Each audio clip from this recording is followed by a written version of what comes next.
केंद्र व राज्य सरकार की योजना की बदौलत ग्वालियर में विकास के बड़े बड़े आयाम स्थापित हो रहे हैं। इसी कड़ी में जिला चिकित्सालय मुरार का उन्नयनीकरण व आधुनिकीकरण और अत्याधुनिक थीम रोड का निर्माण हुआ है। यह बात केंद्रीय नागरिक उड्डयन मंत्री ज्योतिरादित्य सिंधिया ने कही। सिंधिया ने शनिवार को श्रीमंत माधवराव सिंधिया जिला चिकित्सालय मुरार के उन्नयनकार थीम रोड व तानसेन प्रवेश द्वार सहित लगभग 100 करोड़ रुपए के लागत के विकास कार्यों का लोकार्पण एवं भूमि पूजन किया। इस अवसर पर उन्होंने जिला चिकित्सालय परिसर में पूर्व केंद्रीय मंत्री एवं अपने पूज्य पिताजी स्वर्गीय माधवराव सिंधिया जी की प्रतिमा का अनावरण भी किया। केंद्रीय मंत्री सिंधिया ने कहा कि प्रदेश में लोकन्मुखी सरकार कार्यरत है, इस वजह से जन कल्याण के साथ साथ प्रदेश के तेजी के विकास की ओर अग्रसर है। उन्होंने कहा, संकल्प भाव से काम का जिला चिकित्सालय का उन्नयन व आधुनिकीकरण का काम तय समय सीमा के अंदर भीतर किया गया है। जिला चिकित्सालय व जीरा अस्पताल के निर्माण से बड़े अस्पताल अर्थात जेएस समूह पर इलाज का बोझ कम होगा। सिंधिया ने कहा कि जिला चिकित्सालय का सुंदर भवन निर्माण के साथ अत्याधुनिक चिकित्सा सुविधाएं जुटाई गई हैं। इस अवसर पर सिंधिया ने यह भी कहा कि ग्वालियर ऐतिहासिक शहर है। इस बात को ध्यान में रखकर शहर में प्रवेश कर रही चारों ओर की सड़कों पर ग्वालियर की संस्कृति व ऐतिहासिकता पर केंद्रित भव्य प्रवेश द्वार बनाए जा रहे हैं। इन्हीं में से आज झांसी रोड पर तानसेन द्वार का लोकार्पण किया गया है। सांसद योगनाथ सैजवलकर ने कहा कि न केवल जिला चिकित्सालय के भवन का उन्नयनीकरण किया गया बल्कि इसकी क्षमता भी बढ़ाकर 300 बेड की गई है, जिससे शहर में चिकित्सा सुविधा में इजाफा हुआ है।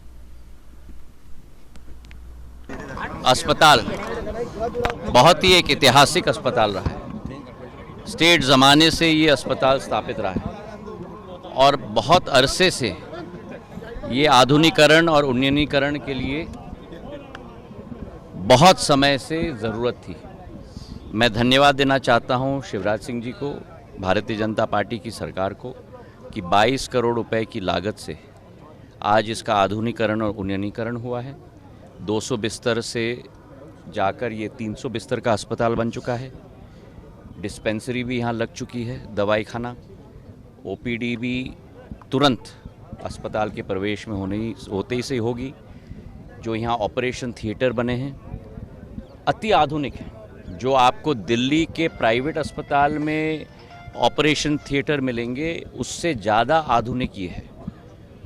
पूरा यूवी लाइट के आधार पर, पूरे सक्शन सिस्टम के आधार पर सबसे आधुनिक विश्व की तकनीक, पूरा फ्लोर पैनल, वॉल पैनल लगाकर टेम्परेचर के लिए, ऑक्सीजन के प्रवाह के लिए, केमिकल्स के प्रवाह के लिए पूरा डक्ट सिस्टम के आधार पर ओटी का पूर्ण स्थापना यहाँ हो चुका है। तो मुझे पूर्ण विश्वास है कि जहाँ ग्वालियर में 1000 बिस्तर का अस्पताल भारतीय जनता पार्टी की सरकार ने 500 करोड़ की स्थापित की है, मल्टी स्पेशलिटी अस्पताल 165 करोड़ रुपए की स्थापित की है, हजीरे के अस्पताल का उन्नयनीकरण 18 करोड़ के आधार पे हुआ है, मुरार के अस्पताल का उन्नयनीकरण 22 करोड़ रुपए के आधार पर हुआ है। और ये इसलिए क्योंकि ग्वालियर में केवल ग्वालियर वासी नहीं आते, ग्वालियर में केवल ग्वालियर के अंचल के वासी नहीं आते, ग्वालियर में राजस्थान के वासी आते हैं, ग्वालियर में उत्तर प्रदेश के वासी आते हैं स्वास्थ्य लाभ लेने के लिए। तो ये पूर्ण 3 प्रदेशों का सर्विस ये क्षेत्र करेगा। उसी के साथ आज भिंड रोड और शनिश्चरा रोड, एक का लोकार्पण और एक का शिलान्यास 25 करोड़ रुपए की लागत से हुई है।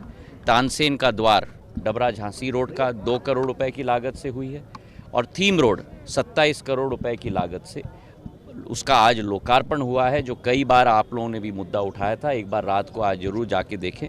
बहुत सुंदर और भव्य हो चुका है। शायद विश्व में ऐसे थीम रोड ना हो जो कटोरा ताल्स और महल रोड से मांडरे की माता तक हम लोग ने स्थापित किया है। राहुल गांधी ने कहा है कि एक तरफ भाजपा, एक तरफ कांग्रेस, एक तरफ गांधी, एक तरफ गॉडसे, एक तरफ देखिए हाँ, इसलिए तो उनके मोहब्बत के दुकान में केवल नफरत का सामान है। चलिए।